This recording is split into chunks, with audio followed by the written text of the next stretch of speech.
Saying that the rules for spellcasting in D&D 5th edition is a little bit tricky is perhaps a bit of an understatement. I know that at least for me, the first time I created an adventure, I was more than a little bit confused. And in fact, I played it wrong for like the first 5 levels or so. My first adventure was a life domain cleric, and at level 1 everything was perfectly fine. I was a level 1 character with level 1 spells, simplicity itself. But when I got to level 2, and I hope I'm not the only one, I got confused because I was level 2. What spells does a level 2 caster use? Well, I asked one of the players I was playing with, and him being the most veteran at the table said, level 2 spells, of course. So I said, fair enough, but I only have level 1 spell slots. And now everybody sat down and everybody was very confused. After some deliberation, we eventually decided that if we expend 2 first level spell slots, we would be able to cast a 2nd level spell. And that's just what we did until level 5. Just to clarify, this is not the way that this works. A small disclaimer as well, this section may require a bit of math, but we will be including tables both here at the end of this video and in our attached documents for ease of reference and understanding. Firstly, we get 3 kinds of spellcasters: full casters, half casters, and then 1/3 casters. To make matters a little bit more complicated, we have warlocks, which are technically full casters, but their spell slot progression is very different, and artificers are technically half casters, they just start a level earlier. You may have seen some of these terms, but what do they really mean? Well, firstly, on casting spells, to cast a spell, one needs to expend a spell slot of the corresponding level. For example, if I wanted to cast a 6th level spell, then I would need to expend the 6th level spell slot. But how do we know what spell level we have access to? Well, the simple answer is to simply refer to the class within their respected source material. Every class is a table that looks like one of these. And these tables will usually tell what spell one can cast and what spells they can access at what levels.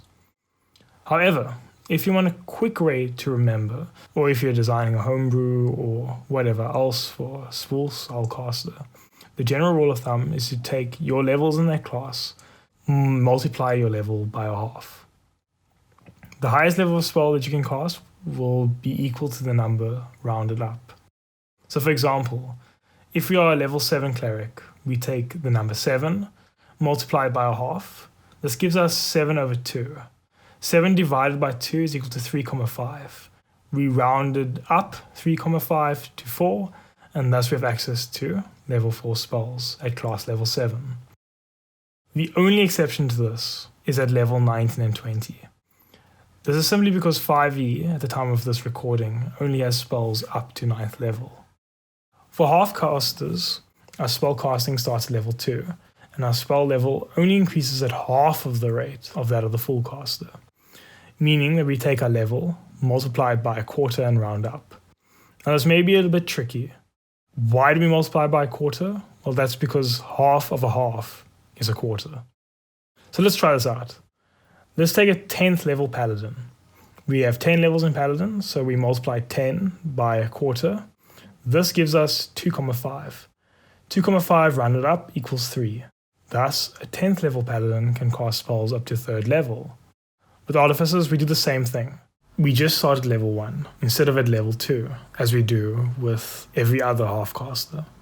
For 1/3 spellcasters, they progress 1/3 of the speed of full casters. Their spellcasting modifier only comes online at level 3, and the highest level is determined by multiplying their level by 1/6 and rounding up. So, for a level 17 Arcane Trickster, we take our level, 17, multiply it by 1/6, which is 17/6, which equals to 2,833 recurring, which rounds up to 3. At level 17, the highest spell level that an Arcane Trickster can cast is a 3rd level spell. Now, we know that this may need some time to process, so take your time, and if you need any clarification, please let us know in the comments below. We hope that this helped you out at least a little bit. You will notice that we didn't cover multiclassing here, but that is simply because that deserves a lesson of its own. Behind me are some of the tables that are set up to act as a quick reference.